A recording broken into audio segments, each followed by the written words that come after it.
พิสูจน์ด้วยการไปฟังธรรมแล้วก็บรรลุธรรมแต่เขาจะไปดูที่มหาปุริลักษณะ32ประการว่าบุคคลที่อ้างตัวเป็นพระพุทธเจ้าเนี่ยมีมหาปุริลักษณะ32ประการครบถ้วนหรือไม่นะถ้าสมมติว่านะครับเราเวียนว่ายตายเกิด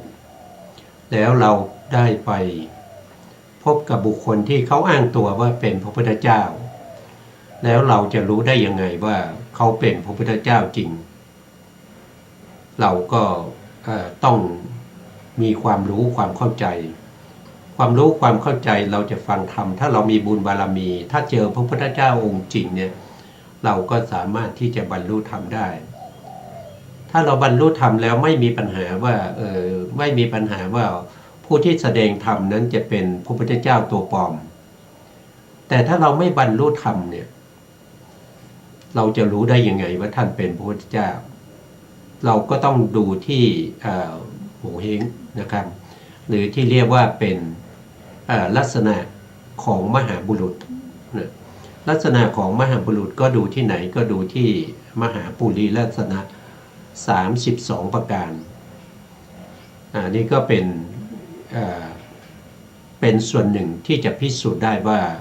บุคคลที่อ้างตัวว่าเป็นพระพุทธเจ้าเนี่ยเป็นจริงหรือเปล่านะครับเพราะฉะนั้นเราก็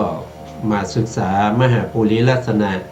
32ประการของพระพุทธเจ้าก่อนนะครับคือ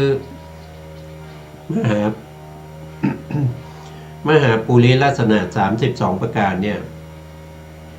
สามารถเกิดแก่บุคคลที่เขาสร้างบารมีมาเขามีบุญบารมีนะครับอาจจะเป็นพระมหาจักรพรรดิก็ได้นะครับถ้าเป็นพระเจ้าแผ่นดินนะแต่ถ้าเป็นนักบวชเนี่ยก็ต้องเป็นพระพุทธเจ้าแน่นอนจะเป็นอย่างไรหรือว่ายังไงนะครับเราก็มาศึกษาไปพร้อมๆกันนะครับในเรื่องของ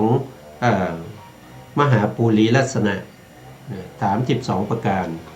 ในพระสูตรที่เรานำมาก็คือได้แก่นำมาจากทีฆนิกายปาติกวรรคนะครับเล่มที่16นะถ้าเราถือพระไตรปิฎกชุด91เล่มอยู่ที่เล่มที่16นะซึ่งเป็นสูตรแรกเลยในเล่มนี้นะวันนี้อาจารย์กระดาก็เข้ามาในรายการแล้วนะครับท่านก็พร้อมที่จะร่วมสาธยายในพระธรรมคำสั่งสอนของพระพุทธเจ้าให้พวกเรา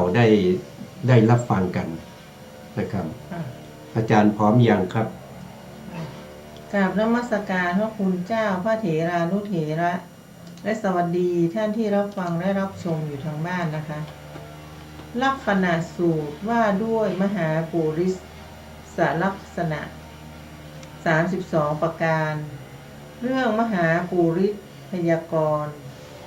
ข้าพเจ้าพระอานนท์เถระได้สดับมาแล้วอย่างนี้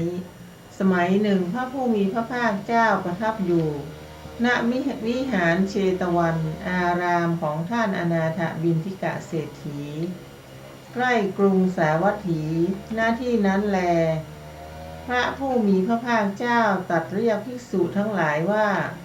ภิกษุทั้งหลายภิกษุเหล่านั้นทูลรับพระดำรัสของพระผู้มีพระภาคเจ้าว่าพระเจ้าข้าดังนี้พระผู้มีพระภาคเจ้าได้ตรัสพระพุทธพจน์นี้ว่าภิกษุทั้งหลายพระมหาบุรุษผู้ประกอบด้วยมหาปุริสลักษณะ32ประการเหล่านี้ย่อมมีคติเป็นสองเท่านั้นไม่เป็นอย่างอื่นคือหากอยู่ครองเรือนจะได้เป็นพระเจ้าจักรพรรดิเป็นผู้ทรงธรรมเป็นธรรมราชามีมหาสมุทรสี่เป็นขอบเขตทรงมีชัยชนะมีอาณาจักรมั่นคงถึงพร้อมด้วยรัตน7ประการคือจับแก้วช้างแก้วม้าแก้วแก้วมณีนางแก้วขหบดีแก้วปรินายกแก้วเป็นที่7พระ พระราชโอรสของพระองค์มีกว่า1,000ล้วนกล้าหาญมีรูปทรงสมเป็นวีรกษัตริย์สามารถย่ำยีเสนาของข้าศึกได้ พระองค์ทรงชนะโดยธรรมโดยเสมอมิต้องใช้อาญามิต้องใช้สัตราครอบครองแผ่นดินมีสาครเป็นขอบเขตไม่มีเสาเขื่อนไม่มีนิมิตไม่มีเสี้ยนหนามมั่งคั่งแพร่หลายมีความเกษมสำราญไม่มีเสนียดแต่ถ้าเสด็จออกจากเรือนบวชเป็นบรรพชิตจะได้เป็นพระอรหันตสัมมาสัมพุทธเจ้ามีหลังคาคือกิเลสอันเปิดแล้วในโลกภิกษุทั้งหลายมหาปุริสลักษณะ32ประการนั้นเป็นไฉนซึ่งมหาบุรุษประกอบแล้วย่อมมีคติเป็นสองเท่านั้นไม่เป็นอย่างอื่น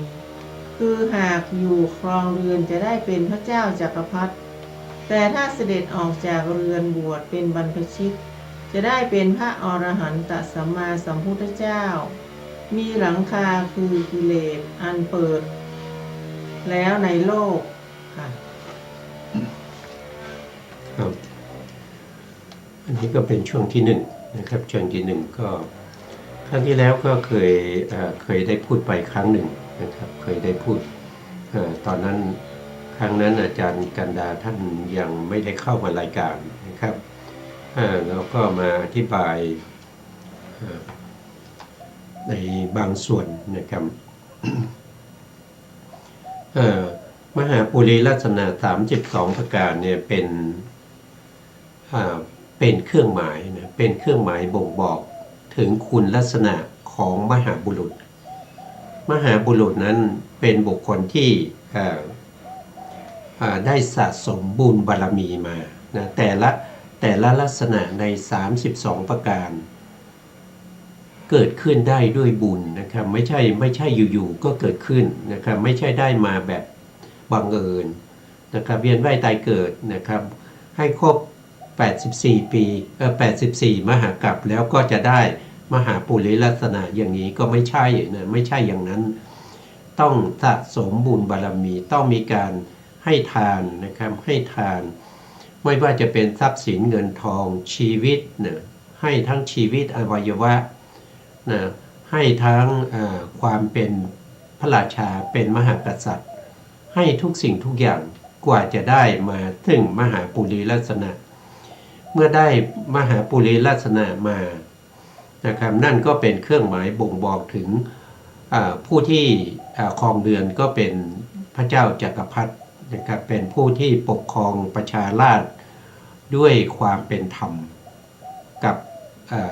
ถ้าออกบวชก็จะได้เป็นพระพุทธเจ้าแน่นอนนี่ก็มีในคัมภีร์ทางพราหมณ์ด้วยนะในคัมภีร์ของพราหมณ์เนี่ยก็จะมีการดูลักษณะของบุคคลนะครับหรือทางประเทศจีนเขาก็มีเขาเรียกว่าเป็นการดูโหเฮงนะครับของแต่ละบุคคลว่าคนที่มีลักษณะแบบนี้นะมีอวัยวะร่างกายแบบนี้นะเป็นคนที่มีบุญนะครับเป็นคนที่จะได้เป็นใหญ่เป็นโตอย่างเงี้ยนะครับก็มีในคัมภีร์ต่างๆนะครับแล้วเมื่อออกบวชแล้วนะครับก็จะได้เป็นพระพุทธเจ้านะครับพระพุทธเจ้าก็คือผู้ที่กำจัดแล้วซึ่งกิเลสทั้งหลายนะครับมีกิเลสอันเปิดแล้วในโลกก็คือได้กำจัดกิเลสทั้งหลายนะครับในขันธสันดานนะครับกิเลสก็จะมีอยู่3ระดับด้วยกันระดับที่1เป็นกิเลสที่นอนเนื่องแอบนะเขาเรียกว่าแอบนอนอยู่ในขันธสันดานนะครับเรามองไม่เห็นเพราะเขาแอบอยู่นะเขาไม่ปรากฏให้เรารู้นะครับเราไม่สามารถรู้ได้นะครับกิเลสนั้นเราเรียกว่าเป็นอนุสัยกิเลสอนุสัยกิเลสก็จะมีอยู่7อย่างด้วยกันนะครับ7อย่างนี้พระพุทธองค์ก็ได้กำจัดให้สิ้นซากไปหมดแล้วนะไม่ว่าจะเป็น กรรมราคานุสัยนะปฏิคานุสัยภาวราคานุสัยทิฏฐานุสัยมานานุสัยวิจิกิจฉานุสัยแล้วก็อวิชชานุสัยอันนั้นเป็นระดับที่หนึ่งแอบนอนอยู่ในขันธสันดานมองไม่เห็นเรามองไม่เห็นแต่ที่เรารู้ได้ก็เพราะว่าพระพุทธองค์เป็นผู้ที่รู้เห็นแล้วก็นำมาเปิดเผยนำมาทำให้ตื้นนำมาสั่งสอนเวนยสัตว์ทั้งหลายเวนยสัตว์ทั้งหลายจึงรู้ตามรู้เพราะได้ฟังพระธรรมของพระพุทธเจ้าในระดับที่สองเขาเรียกว่าเป็นปริยุฐานะกิเลสปริยุฐานะกิเลสคือกิเลสที่มันขุ่นอยู่ในใจนะครับที่มันรู้สึกขึ้นในใจของเราไม่ว่าจะเป็นโลภะกิเลสนะโทสะกิเลสโมหะกิเลสมานะกิเลสทิฏฐิกิเลสอหิริกากิเลสโนตปากิเลสอุทธัจจกิเลสถีนากิเลสแล้วก็วิจิกิจฉากิเลสนะก็จะมี10อย่างที่ขุ่นในใจนะครับอย่างเรารู้สึกไม่พอใจเนี่ยนะครับเรายังไม่ได้แสดงออกแต่ในใจเนี่ยเรารู้ละเราขุ่นมัวอยู่ในใจเราไม่ชอบคนนี้เลยนะครับเห็นหน้าก็ไม่ชอบเลยไม่ต้องไปเอ่ยวาจามันรู้สึกอยู่ในใจนะครับอันนี้เรียกว่าเป็นปริยุทธานะกิเลสอันนี้รู้ได้นะปริยุทธานะกิเลสรู้ได้แล้วก็ถ้าเป็นระดับที่สูงขึ้นหน่อยนั่นก็เรียกว่าเป็นวีติกมกิเลสวีติกมกิเลสเนี่ยก็จะล่วงออกมานะครับล่วงมาจากใจมาทางกายก็ได้ด้วยการแสดงกิริยาท่าทางนะครับสีหน้าแววตานะครับหรือว่าลงไม้ลงมือนะหรือว่าล่วงออกมาทางวาจานะครับก็มีการด่าทอว่ากล่าวกันนะครับอันนั้นเป็นกิเลสที่หยาบที่สุดเรียกว่าวีติกมกิเลสนะพระพุทธองค์ได้กำจัดกิเลสเหล่านี้ในตัวของพระพุทธองค์หมดแล้วไม่มีเหลือนะครับแม้กระทั่งอนุสัยกิเลสที่แอบนอนอยู่ในขันธสันดานยังถูกกำจัดไปไม่มีส่วนเหลือแล้วนะครับวันนี้จึงได้เป็นพระพุทธเจ้าได้เป็นพระพุทธเจ้าอันนี้ก็เป็นช่วงที่หนึ่งนะครับต่อไปครับอาจารย์ครับภิกษุทั้งหลายมหาบุรุษในโลกนี้คือ 1. มีพระบาทราบเสมอเป็นอันดีการที่พระมหาบุรุษมีพระบาทประดิษฐานอันเป็นอันดีนี้เป็นมหาปุริสลักษณะของพระมหาบุรุษ 2. พื้นภายใต้ฝ่าพระบาทของพระมหาบุรุษมีจักเกิดขึ้นมีกำข้างละพันซี่มีกงมีดุมบริบูรณ์ด้วยอาการทั้งปวงแม้การที่พื้นภายใต้ฝ่าพระบาทของพระมหาบุรุษมีจักเกิดขึ้นมีกำข้างละพันซี่มีกงมีดุมบริบูรณ์ด้วยอาการทั้งปวงนี้เป็นมหาปุริสลักษณะของพระมหาบุรุษ 3. มีส้นพระบาทยาว 4. มีพระองคุลียาว 5. มีฝ่าพระหัตถ์และฝ่าพระบาทอ่อนนุ่ม 6. มีฝ่าพระหัตถ์ฝ่าพระบาทมีลายดุจตาข่าย 7. มีข้อพระบาทตั้งอยู่บนกึ่งกลางพระบาท 8. มีพระชงเรียวดุจแข้งเนื้อทราย 9. เสด็จยืนมิได้น้อมพระวรกายลงเอาฝ่าพระบาททั้งสองรูปคลำได้ถึงพระชานุทั้งสอง 10. มีพระคุยหะเร้นอยู่ในฝัก 11. มีพระชวีวันดุจทองคำคือมีพระตะจะประดุจหุ้มด้วยทอง 12. มีพระชวีละเอียดเพราะพระชวีละเอียดชุลีละอองจึงมิได้ติดอยู่ในพระวรกาย 13มีพระโลมาขุมละเส้นเสมอไปทุกขุมขน14มีพระโลมามีปลายช้อนขึ้นข้างบนมีสีเขียวเหมือนสีดอกอัญชันขดเป็นกุลทนทักขินาวัตร15มีพระวรกายตรงเหมือนกายพรหม16มีพระมังสะเต็มในที่7แห่ง17มีพระวรกายท่อนบนเหมือนกึ่งกายท่อนหน้าของราชสีห์18มีร่องพระปริสดางเต็ม19มีพระวรกายดุจปริมณฑลแห่งต้นไทรวาจาของพระองค์เท่ากับพระวรกายของพระองค์พระวรกายของพระองค์เท่ากับวาของพระองค์20มีลำพระศอกลมเสมอกัน21มีเส้นประสาทสำหรับรับรสอาหารได้ดี22มีพระหนุดุจคางราชสีห์23มีพระทน40ซี่24มีพระทนเรียบเสมอกัน25มีพระทนไม่ห่าง26มีพระเขี้ยวแก้วขาวงาม27มีพระชิวหาใหญ่28มีพระสุรเสียงดุจเสียงพรหมตรัสมีเสียงสำเนียงดังนกกาเวก29มีพระเนตรดำสนิท30มีดวงพระเนตรดุจตาโค31มีพระอนุนารมบังเกิดระหว่างพระโขนงมีสีขาวอ่อนเปรียบเหมือนนุ่น32มีพระเศียรดุจประดับด้วยกรอบพระพักตร์ภิกษุทั้งหลายมหาปุริสลักษณะ32ประการนี้แลที่พระมหาบุรุษมีแล้วเป็นเหตุให้มีคติเป็น2เท่านั้นไม่เป็นอย่างอื่นคือหากอยู่ครองเรือนจักได้เป็นพระเจ้าจักรพรรดิแต่ถ้าเสด็จออกจากเรือนบวชเป็นบรรพชิตจะเป็นอรหันตสัมมาสัมพุทธเจ้ามีหลังคาคือกิเลสอันเปิดแล้วในโลกภิกษุทั้งหลายพวกฤาษีแม้เป็นคนภายนอกย่อมทรงจำมหาปุริสลักษณะของพระมหาบุรุษ32เหล่านี้ได้แต่ฤาษีเหล่านั้นไม่ทราบว่าเพราะพระมหาบุรุษทำกรรมนี้จึงได้ลักษณะนี้ค่ะครับ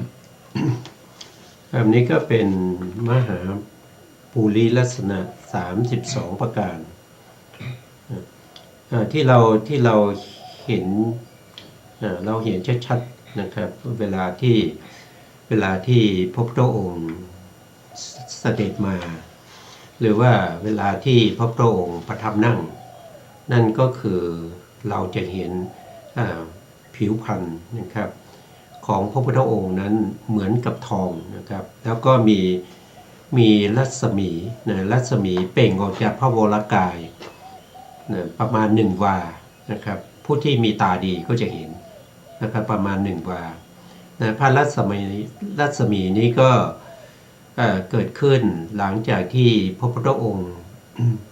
ตรัสรู้ใหม่ๆตรัสรู้ใหม่ๆในสัปดาห์ที่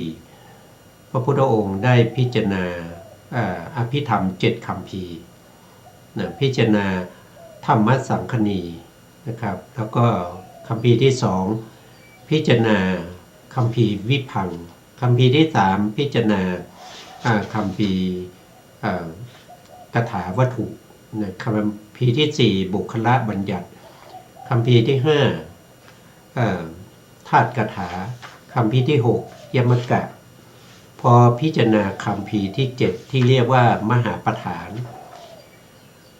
ก็มีพระรัศมีซ่านออกจากพระวรกายของพระพุทธองค์ออกมาสว่างไปทั่ว10,000 โลกธาตุ10,000 โลกธาตุก็คือ10,000 จักรวาลนะครับรัศมีเหล่านั้นไปกบแสงของพระอาทิตย์พระจันทร์จนหมดสิ้นนะครับแล้วหลังจากที่พระพุทธองค์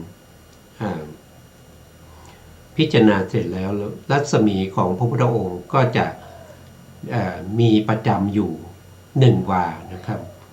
เปล่งออกมาจากพระวรากายที่มีผิวพรรณเหมือนทองคำอันนี้เราจะเห็นได้นะครับถ้าเราไปสมมติว่าเราไปเกิดในยุคสมัยที่มีพระพุทธเจ้าแล้วเราก็ไม่รู้นะครับเราก็ไม่รู้จักว่าเป็นพระพุทธเจ้าจริงหรือเปล่าเวลาเราจะไปฟังธรรมเวลาที่ท่านเสด็จมากำลังเดินอยู่หรือยืนอยู่หรือนั่งอยู่หรือว่ากำลังพุทธสายญาติอยู่สิ่งที่เราจะเห็นได้ทันทีนั่นก็คือพระรัศมีนะครับหรือผิวพรรณของพระพุทธองค์ดั่งทองเราก็จะเห็นได้ง่ายนะครับอย่างถ้าเราจะไปดูพระบาทของพระพุทธองค์เนี่ยเราก็ต้องให้รอจนพระพุทธองค์นั่งขัดสมาธิหรือว่าในขณะที่กำลังประทับนอนนะครับบรรทมนะเราก็สามารถที่จะเห็นได้ฝ่าเท้าของพระพุทธองค์เนี่ยจะเสมอกันหมดเลยจะไม่เว้านะครับจะไม่เว้าแล้วก็ตรงกลางฝ่าเท้าก็จะมีลายเขาเรียกว่าเป็นจักรเนี่ยเป็นกงจักรนะครับแล้วก็กงก็คือข้างนอกนะครับข้างนอกที่เป็นวงนะเขาเรียกว่าเป็นกงนะครับแล้วตรงกลางเขาเรียกว่าเป็นเผาเป็นดมเป็นดมแล้วก็มีซี่ก็คือเชื่อมต่อจากกงเข้ามาหาดมนะครับมีเป็นพันซี่นะครับอันนั้นเป็นกลางฝ่าพระบาททั้งสองนะครับฝ่าพระบาทนี้จะเรียบนะจะเรียบไม่เว้านะไม่เว้าแล้วก็มีรอยกงจักรนะทั้งสองข้างนะครับแล้วก็จะมีคล้ายๆตารางนะครับเป็นตารางเป็นลายเท้านะลายเท้าก็จะเป็นลายตารางลายมือก็เป็นลายตารางอันนี้ก็เราจะได้ศึกษาต่อไปในเรื่องของการที่พระพุทธองค์ได้มหาปุริลักษณะ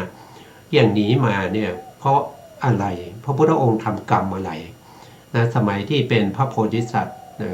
ทรงบำเพ็ญบารมีทรงทำอะไรบ้างนะครับถึงได้สิ่งเหล่านี้มานะครับก็จะมีอยู่ในพระสูตรนี้ถ้าเราศึกษาไปเรื่อยๆเราก็จะเข้าใจถึงเรื่องของกรรมด้วยนะครับเรื่องของกรรมนะการทำกรรมแล้วการให้ผลของกรรมมันเป็นยังไงนะครับก็จะมีในพระสูตรนี้ด้วยนะแต่พระสูตรนี้จะพูดถึงกรรมที่ทำไปแล้วให้ได้มหาปุริลักษณะ32ประการนี้นะครับอาจารย์ครับเราต่อเลยนะครับบุรพาธิการของพระตถาคตภิกษุทั้งหลายตถาคตเคยเป็นมนุษย์ในชาติก่อนในภพก่อนในกำเนิดก่อนเป็นผู้ยึดมั่นในกุศลธรรมสมาทานมั่นคงในกายสุจริตวจีสุจริตและมโนสุจริตในการจำแนกทานในการสมาทานศีลในการรักษาอุโบสถในการปฏิบัติดีในมารดาบิดาสมณพราหมณ์ในความเป็นผู้เคารพต่อผู้ใหญ่ในตระกูลและในธรรมในกุศลกรรมอันยิ่งอื่นๆตถาคตย่อมถึงสุคติในโลกสวรรค์เบื้องหน้าแต่ตายเพราะกายแตกเพราะกรรมนั้นอันคนทำสั่งสมพอกพูนทำให้ไพบูลย์ตถาคตจึงครอบงำเทวดาทั้งหลายอื่นในโลกสวรรค์โดยฐานะ10คืออายุทิพย์วรรณทิพย์ความสุขทิพย์ยศทิพย์ความเป็นอธิบดีทิพย์รูปทิพย์เสียงทิพย์กลิ่นทิพย์รสทิพย์และโผฏฐัพพทิพย์ครั้นจุติจากโลกสวรรค์นั้นแล้วมาสู่ความเป็นอย่างนี้ย่อมได้มหาปุริลักษณะนี้ครับอาจารย์กันดาไม่ตกไปนิดหนึ่งไม่ตรงนี้ตกไปนิดหนึ่งก็เรื่องนี้ก็มีขึ้นเนื่องจากว่านะครับเนื่องจากว่า พระอานนท์เนี่ยท่านไปบิณฑบาตนะครับท่านไปบิณฑบาตแล้วก็ได้ยินประชาชนนะครับหรือพวกพราหมณ์ทั้งหลายเนี่ยท่านได้พูดกันนะครับท่านได้พูดกันว่ามหาปุริลักษณะ32ประการของพระพุทธเจ้าเนี่ยมันเป็นอย่างนี้นะครับอันนั้นก็คือพระอานนท์ก็เมื่อได้ยินแล้วก็กลับมาก็เข้าเฝ้าพระพุทธองค์นะครับเข้าเฝ้าพระพุทธองค์และทูลถามพระพุทธองค์พระพุทธองค์ก็จะตัดเรื่องนี้นะครับเมื่อตัดเรื่องนี้ก็จะเรียกภิกษุทั้งหลายมาประชุมกันแล้วก็แสดงเรื่องของมหาปุริลักษณะ32ประการนะครับว่าโดยบุพาธิการของพระตถาคตนะครับว่าการที่พระพุทธองค์ได้มหาปุริลักษณะ32ประการมานั้นเพราะอะไรนะครับแล้วก็มีอันนี้ก็คือตอนนี้เป็นการพูดโดยรวมทั่วไปนะครับยังไม่ได้เจาะจงลงไปว่าทำอันนี้แล้วได้อันนั้นนะครับอันนี้ก็พูดโดยรวมไปก่อนนะครับก็คือพระพุทธองค์เนี่ยเป็นผู้ที่ยึดมั่นในกุศลธรรมนะกุศลธรรมเรารู้ได้ยังไงว่าใครมีกุศลธรรมเราก็ดูจากความประพฤตินะครับดูจากความประพฤติก็คือความสุจริตทางกายสุจริตทางวาจานะครับหรือว่าถ้าเป็นมโนสุจริตเนี่ยเราคงจะดูยากนะครับคงจะรู้ได้ยากนะครับเราก็ดูความประพฤติของเขานะทางการกระทำต่างๆนะครับอันนี้พระพุทธองค์ก็ได้บำเพ็ญมานะครับการให้ทานอย่างเงี้ยมีใจที่อบอ้อมอารีเพื่อแผ่นะครับไม่เป็นคนตนีนะครับเป็นคนที่มีความมีความเมตตานะครับมีเมตตามีมหากรุณานะครับที่จะช่วยเหลือสัตว์อื่นนะครับมีการสมทานการให้ทานอยู่บ่อยๆนะครับเมื่อเห็นคนตกยากนะครับพระพุทธองค์ก็จะให้ทานนะครับจะให้หมดตามที่ศึกษามาในเรื่องของพุทธวงศ์นะครับหรือจริยาปิฎกเนี่ยท่านบอกว่าเมื่อพระพุทธองค์นะครับสมัยที่บำเพ็ญบารมีอยู่นะครับได้พบเห็นคนที่ยากจนขัดสนเนี่ยเวลาพระพุทธองค์ให้ทานเนี่ยท่านจะให้หมดเลยนะครับให้หมดเลยคือหมายความว่า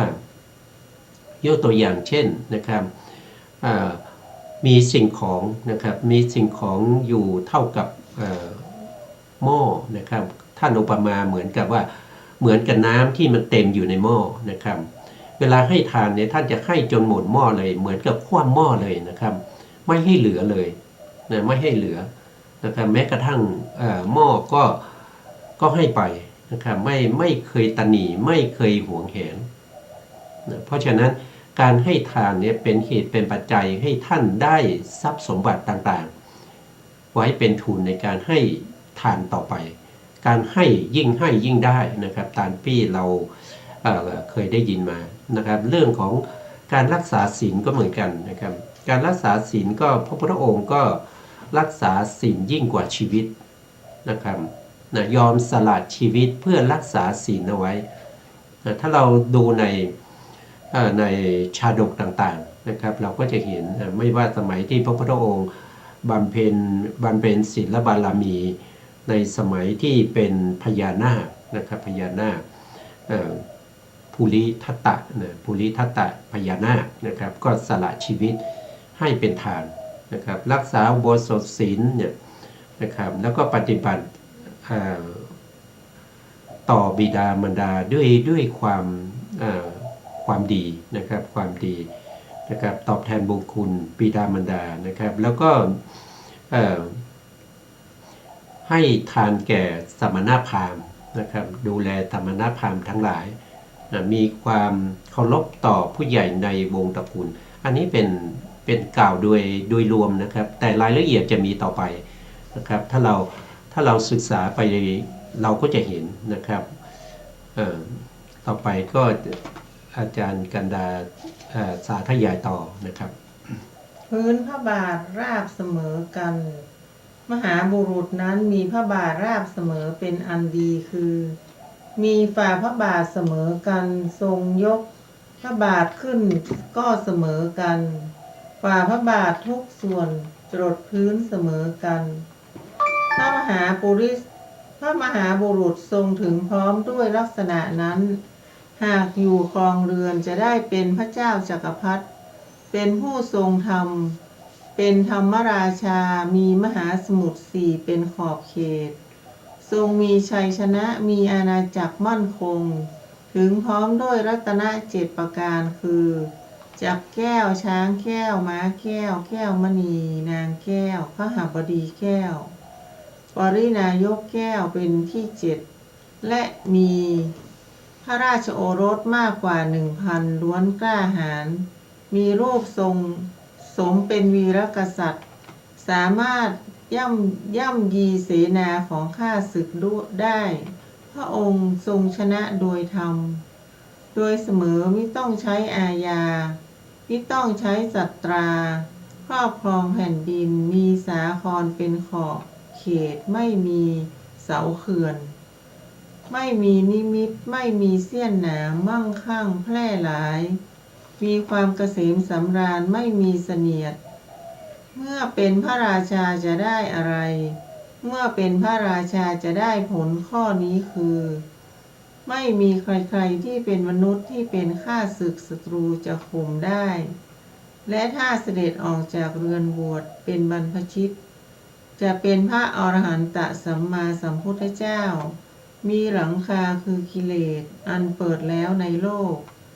เมื่อเป็นพระพุทธเจ้าจะได้อะไรเมื่อเป็นพระพุทธเจ้าจะได้รับผลข้อนี้คือไม่มีเหล่าข้าศึกศัตรูภายในหรือภายนอกคือราคะโทสะหรือโมหะหรือสมณพราหมณ์เทวดามารพรหมใครๆในโลกนี้จะข่มได้พระผู้มีพระภาคเจ้าได้ตรัสเนื้อความนี้ไว้ค่ะครับครับอันนี้ก็พูดถึงมหาปุริลักษณะข้อที่1นะข้อที่1ก็คือมีพื้นพระบาทเสมอกันนะพื้นพระบาทเสมอกันไม่เว้าอย่างที่ได้พูดไปนะครับก็คือฝ่าพระบาทของพระองค์จะเสมอกันไม่เว้านะครับแล้วก็เวลาที่พระพุทธองค์นะเสด็จดำเนินไปนะครับแผ่นดินก็จะราบเรียบแล้วก็เวลาพระพุทธองค์เหยียบลงไปในพื้นนั้นพื้นพระบาทกับพื้นแผ่นดินเนี่ยก็จะเสมอเท่ากันหมดนะครับเวลายกก็จะยกขึ้นพร้อมกันนะเวลาเหยียบก็จะเหยียบพร้อมกันไม่จิกปลายเท้าหรือว่าไม่กดส้นเท้านะครับอันนี้ก็คือเป็นมหาปุริลักษณะข้อที่1มีพื้นพระบาทที่เสมอกันนะครับบุคคลที่มีอย่างนี้ก็จะในพระสูตรก็จะได้พูดถึงเป็นประจำนะครับว่าออกจากเรือนก็ได้เป็นพระพุทธเจ้านะบวชเป็นบรรพชิตก็ได้เป็นพระพุทธเจ้าถ้าครองเรือนก็จะได้เป็นพระเจ้าจักรพรรดินะครับแล้วก็มีมหาสมุทรทั้ง4เป็นขอบเขตเนี่ยเราเคยพูดแล้วนะมหาสมุทรทั้ง4นี่คือมหาสมุทรที่เป็นมหาสมุทรในทวีปทั้ง4นะครับอย่างเช่นชมพูทวีปนะครับก็คือมหาสมุทรในโลกของเรานี้แล้วก็บริวารของชมพูทวีปก็คือเกาะเล็กเกาะน้อยประมาณ 2,000 เกาะนะครับแล้วก็ตลอดไปจนถึงมหาสมุทรที่อยู่ทางด้านทิศเหนือของภูเขาสีเนรุนะที่ทวีปที่มีนามว่าอุตรากุลุทวีปอย่างเงี้ยถ้าไปทางทิศตะวันออกของภูเขาสีเนรุก็จะเป็นทวีปที่ชื่อว่าบุพวิเทหทวีปนะครับถ้าไปทางด้านตะวันตกนะครับก็เรียกว่าเป็นอัปปละโคยานทวีปนะครับทวีปทั้ง4แล้วก็บริวารของทวีปแต่ละทวีปเนี่ยมีมากกว่า 2,000 เนี่ยนะครับก็อยู่ภายใต้การปกครองของพระเจ้าจักรพรรดิ นะพระเจ้าจักรพรรดิผู้มีบุญนะครับผู้มีบุญคนนี้ไม่เหมือนกับที่เราเข้าใจกันนะครับอย่างเช่นจักรพรรดิอะไรในโลกนี้นะครับก็เป็นได้เฉพาะชื่อเท่านั้นนะครับเพราะว่าไม่ได้ยิ่งใหญ่เหมือนกับผู้คนที่มีมหาปุริลักษณะอย่างนี้นะครับต่อเลยนะครับอาจารย์ พระโบราณอาจารย์ทั้งหลายจึงกล่าวคาถาประพันธ์ในพระลักษณะเหล่านั้นว่าพระมหาบุรุษยินดีแล้วในสัจจะในธรรมในการฝึกตนในความสำรวมในความสะอาดในศีลที่เป็นอาลัยในอุโบสถกรรมในความไม่เบียดเบียนสัตว์ทั้งหลายทรงสมาทานมั่นทรงประพฤติอย่างรอบคอบเพราะกรรมนั้นพระมหาบุรุษจึงหลีกไปสู่ไตรทิพย์เสวยสุขและสมบัติเป็นที่เพลิดเพลินยินดีจุติจากไตรทิพย์แล้วเวียนมาในโลกนี้ทรงเหยียบปัทภีด้วยพระบาทอันราบเสมอพวกพราหมณ์ผู้ทำนายพระลักษณะมหามาประชุมกันแล้วทำนายว่าพระราชกุมารนี้มีพระบาทราบเสมอกันประดิษฐานเรียบเป็นคฤหัสถ์หรือบรรพชิตก็ไม่มีใครข่มได้พระลักษณะนั้นย่อมเป็นนิมิตส่องความนั้นพระราชกุมารนี้เมื่ออยู่ครองเรือนไม่มีใครข่มได้มีแต่ครอบงำพวกปรปักษ์เราศัตรูมิอาจย่ำยีได้ใครๆที่เป็นมนุษย์ในโลกนี้หาข่มได้ไม่เพราะผลแห่งกุศลกรรมนั้นหากพระราชกุมารนี้เสด็จออกผนวดทรงยินดีในเนคขมะและมีพระปรีชาเห็นแจ้งเป็นอัครบุคคลไม่มีใครข่มได้เป็นผู้สูงสุดกว่านรชนอันนี้เป็นธรรมดาของพระกุมารนั้นอันนี้ก็เป็นคาถานะครับคาถาที่พราหมณ์ทั้ง8คนนะครับทั้ง8คนเนี่ยที่ได้รับเชิญนะครับให้มาร่วมงานในพิธีตอนที่พระโพธิสัตว์สิทธัตถะนะครับซึ่งประสูติใหม่ๆได้7 วันก็นิมนต์พราหมณ์ทั้งหมดในอาณาเขตของกบิลพัสต์กรุงกบิลพัสต์ทั้งหมดเนี่ยมาแล้วก็มาคัดเลือกกันนะครับว่าให้เข้าไปทายลักษณะของพระราชกุมารนะครับก็คัดกันมานะครับก็จะมีอยู่8 คนด้วยกัน8 คนแล้วก็8 คนนี้นะครับเมื่อมาเห็นมหาปุริลักษณะของพระโพธิสัตว์สิทธัตถะแล้วก็ให้คำทนายออกเป็นสองอย่างนะครับก็คือบอกว่านะครับพระราชกุมารนี้ถ้าครองเรือนจะได้เป็นพระเจ้าจักรพรรดินะครับจะได้เป็นพระเจ้าจักรพรรดิจะเป็นผู้ที่ปกครองด้วยธรรมนะแล้วก็เป็นบุคคลที่ไม่มีใครที่จะเป็นปฏิปักษ์ต่อพระองค์ได้นะด้วยบุญของพระองค์นะครับแต่ถ้าออกบวชนะถ้าออกบวชแล้วเนี่ยก็จะได้เป็นพระพุทธเจ้านะครับก็จะได้เป็นพระพุทธเจ้าจะได้เป็นพระพุทธเจ้านะครับพระพุทธเจ้าเป็นผู้ที่ตรัสรู้อริยสัจสี่ได้ด้วยพระองค์เองนะครับไม่มีใครที่เป็นอาจารย์นะครับไม่มีใคร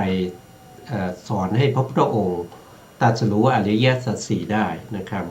เพราะว่าธรรมที่จะให้เป็นพระพุทธเจ้านั้นนะครับก็คืออริยสัจสี่นะอริยสัจสี่เนี่ยก็คือ1ก็คือเรื่องของต้องรู้ในเรื่องของทุกขสัจนะทุกขสัจเนี่ยมีทั้งทุกขสัจที่เป็นแบบสามัญทั่วไปอย่างพวกเรานะอย่างพวกเราก็ถามว่ารู้ทุกไหมนะก็ทุกคนก็บอกว่าต้องรู้นะครับใครไม่รู้ทุกบ้างนะครับอย่างเช่นทุกกายอย่างเงี้ยนะครับทุกกายเขาเรียกว่ากายยิกทุกแต่กายยิกทุก บางทีก็ทุกข์ใจนะครับบางทีก็ทุกข์ใจได้รับอารมณ์ที่ไม่น่าปรารถนามานี่ก็ทุกข์เกิดความทุกข์เกิดความเครียดไม่พอใจนะครับอันนั้นก็เป็นทุกข์แต่ความรู้อย่างนั้นนะมันเป็นความรู้น้อยนิดนะครับว่าโดยทุกขสัตว์นี่มันน้อยนิดนะมันเป็นธรรมดาเป็นปกติอยู่แล้วนะแต่ถ้าว่าโดยทุกขสัตว์ถ้าเราว่าถึงความทุกข์เนี่ยมันรวมไปถึงเขาเรียกว่าเป็นถ้าว่าโดยจิตเนี่ยก็คือได้แก่โลกียจิต81นะโลกียจิต81ทั้งหมดเลยไม่ว่าจะเป็นโลภะมูลจิตนะครับไม่ว่าจะเป็นโทสะมูลจิตไม่ว่าจะเป็นโมหะมูลจิตหรืออาเหตุกจิต18หรือเป็นมหากุศลจิตเป็นมหาวิปากจิตเป็นมหากิริยานะครับหรือว่าจะเป็นรูปาวจรจิต15อรูปาวจรจิต12ทั้งหมดนี้มันเป็นทุกขสัตว์นะทั้งหมดนี้มันเป็นทุกขสัตว์แต่เราไม่รู้เราเห็นถ้าเราได้ทำบุญเรามีความสุขใช่ไหมครับบุญที่มหากุศลที่เป็น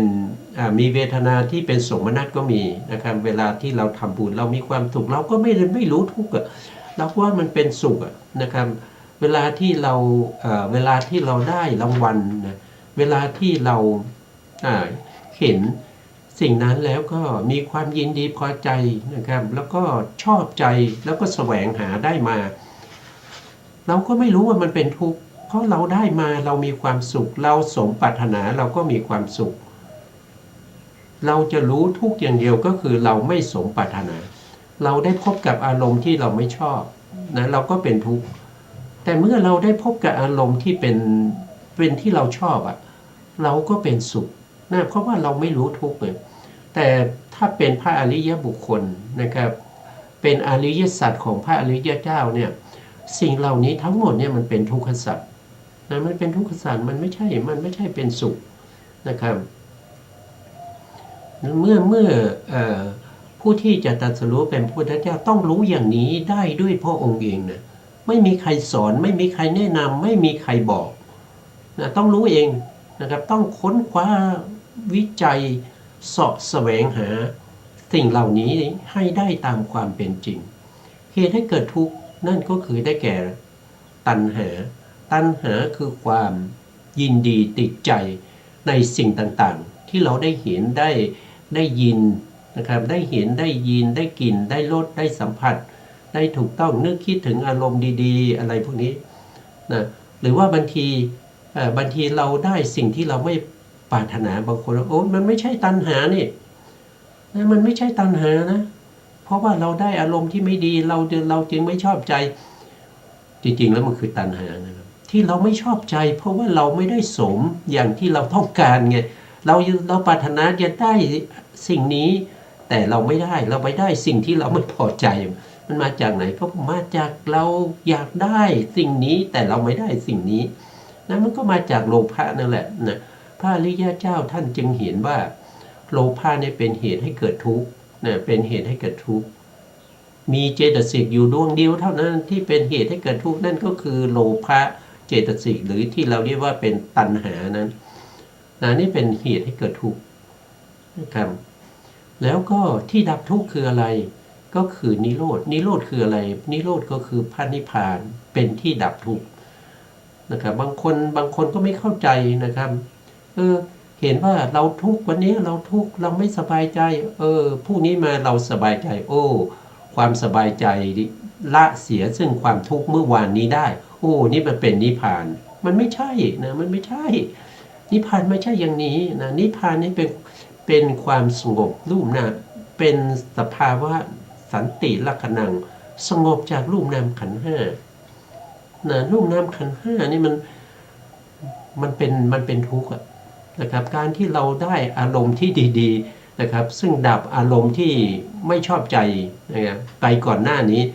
ก็นึกว่าอันที่เราชอบใจเรายินดีนี้เราพอใจนี้เป็นนิพพานนี่มันไม่ถูกเนี่ยมันไม่ถูกนิพพานต้องเป็นสันติลักขณังมีสภาวะเดียวเท่านั้นสันติลักขณังคือสงบจากรูปนามขันธ์5รูปนามขันธ์5ก็คืออะไรก็คือตัวเรานี่แหละนะครับ มีทั้งรูปมีทั้งเวทนาสัญญาสังขารแล้วก็วิญญาณก็เป็นขันธ์ห้านั่นเองแล้วข้อปฏิบัติให้ถึงความดับทุกข์นั่นคืออริยมรรคมีองค์8ที่ประกอบในมรรคจิตอันมีนิพพานเป็นอารมณ์แล้วก็ทำหน้าที่ในการประหารกิเลสอันนี้เราเรียกว่าหนทางแห่งความดับทุกข์มรรคมีองค์8มีสัมมาทิฏฐิสัมมาสังกัปปะสัมมาวาจาสัมมากัมมันตะสัมมาอาชีวะสัมมาวายามะสัมมาสติสัมมาสมาธิอันนี้คือข้อปฏิบัติให้ถึงความดับทุกข์เมื่อพระพุทธองค์รู้อย่างนี้นะครับแล้วก็รู้แจ้งเห็นจริงประจักษ์ด้วยจิตใจในสันดานของพระพุทธองค์พระพุทธองค์ก็กำจัดเสียซึ่งกิเลสทั้งหลายได้นะครับละเสียซึ่งมารทั้ง5นะครับได้โดยสิ้นเชิงก็ได้เป็นพระพุทธเจ้านะครับอันนี้ก็เป็นเรื่องของการได้ตรัสรู้เป็นพระพุทธเจ้านะครับแล้วก็ท่านพราหมณ์ทั้งหลายที่มาประชุมกันนั้นนะที่ให้คำทำนายนะครับเมื่อเห็นมหาปุริลักษณะแล้วนะครับ7 คนเนี่ยท่านให้คำทำนายไว้2 แง่นะครับว่าถ้าเป็นคนครองเรือนนะครับเป็นพระเจ้าแผ่นดินก็จะได้เป็นพระเจ้าจักรพรรดิถ้าออกบวชก็จะได้เป็นพระพุทธเจ้าเหลืออีกคนหนึ่งมี8 คนนะคนสุดท้ายเนี่ยเป็นคนที่หนุ่มที่สุดนะครับแต่ได้คัดเลือกมานะครับท่านยกนิ้วเดียวนะครับท่านบอกว่าคนแบบนี้ไม่ครองเรือนหรอกจะต้องออกบวชเป็นพระพุทธเจ้าแน่นอนนะครับอันนั้นก็คือท่านอัญญาโกฏัญญะนะครับอันนี้ก็เพิ่มเติมเข้ามานะครับต่อไปเราจะได้ฟังอาจารย์กันดาท่านจะได้สาธยายต่อนะครับเชิญครับอาจารย์ครับพระโบราณอาจารย์ทั้งหลายจึงกล่าวคาถาประพันธ์นี้ในพระลักษณะเหล่านั้นว่าพระมหาบุรุษเคยเป็นมนุษย์ในชาติก่อนๆนำความสุขมาให้แก่ชนเป็นอันมากบรรเทาภัยคือความหวาดกลัวและความหวาดสะดุ้ง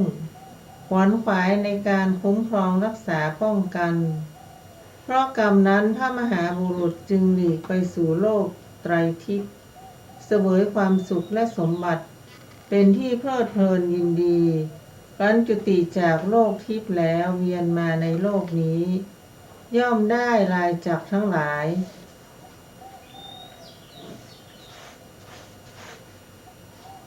มีกรรมข้างละพันซี่มีกงมีดุมโดยรอบที่ฝ่าพระบาททั้งสองพวกพราหมณ์ผู้ทำนายลักษณะมาประชุมกันแล้วเห็นพระราชกุมารมีลักษณะเป็นร้อยๆแล้วทำนายว่าพระราชกุมารนี้จักมีบริวารจักย่ำยีศัตรูเพราะจักทั้งหลายมีกงโดยรอบอย่างนั้นมีพระราชกุมารนั้นถ้าพระราชกุมารนั้นไม่ทรงออกบวชจะหมุนจักให้เป็นไปเพราะปกครองแผ่นดินมีกษัตริย์ที่มียศมากติดตามแวดล้อมพระองค์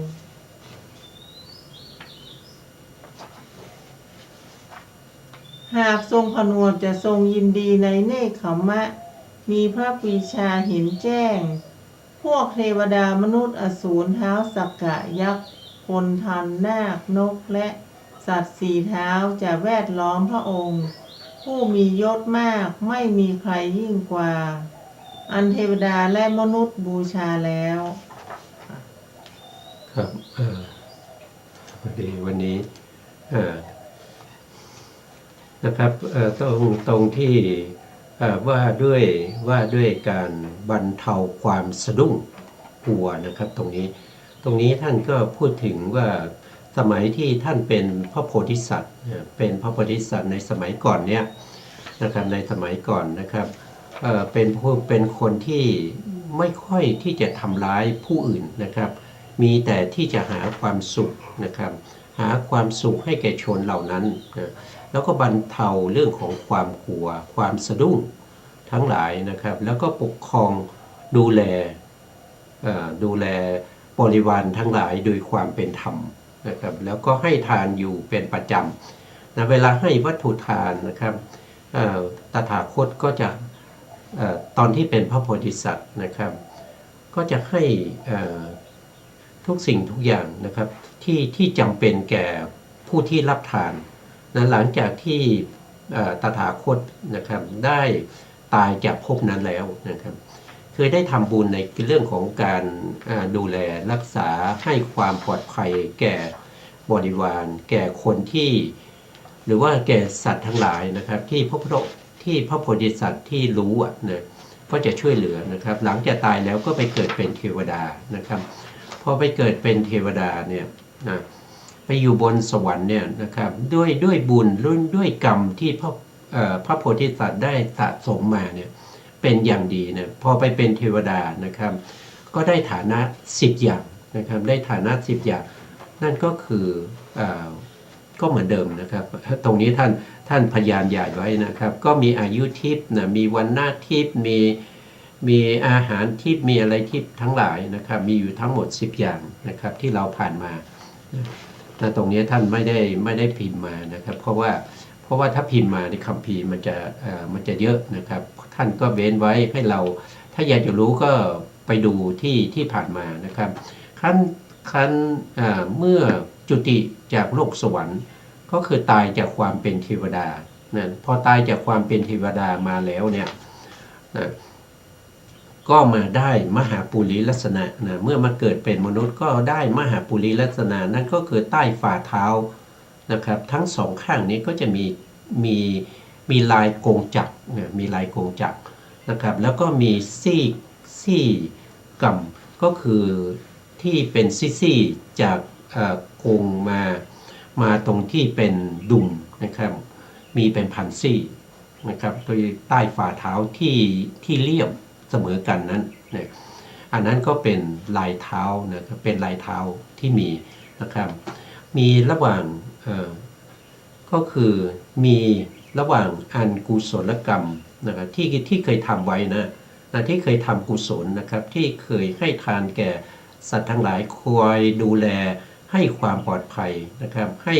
ห้ความสบายใจแก่สัตว์เหล่านั้นนะก็ไปส่งผลมาอย่างนี้นะครับวันนี้เวลาเราหมดแล้วนะครับเพราะฉะนั้นเราจะกลับมาพบกับรายการศึกษาพระสัทธรรมเพื่อการพ้นทุกข์ในครั้งต่อไปนะครับวันนี้เราจะคืนเวลาให้ทางสถานีนะครับอาจารย์มีอะไรที่อาจจะพูดไหมครับไม่มีนะครับไม่มีเราก็จะอำลาท่านผู้ฟังไปแต่เวลาเท่านี้นะครับสุดท้ายนี้ขอกราบขอบพระคุณพระครูสมุทรวิสุวัฒน์วรกิจโจผู้อำนวยการสถานีวิทยุเพื่อการศึกษาพระพุทธศาสนาและวัฒนธรรม FM 104.5 เมกะเฮิรตซ์วัดฝายหินจังหวัดเชียงใหม่และขอกราบขอบพระคุณพระครูปริยัติยานุสาสตร์ขอบคุณท่านผู้การธนเดชะและขอบคุณท่านผู้ฟังทุกท่านนะครับที่ติดตามในรายการศึกษาพระสัทธรรมเพื่อการพ้นทุกข์พบกันใหม่ในโอกาสต่อไปครับวันนี้ลาไปก่อนครับสวัสดีครับสวัสดีค่ะรูปลักษณ์นั้นควรสังวรแม้อาจารย์สอนใช่ว่าเชื่อหมดเลย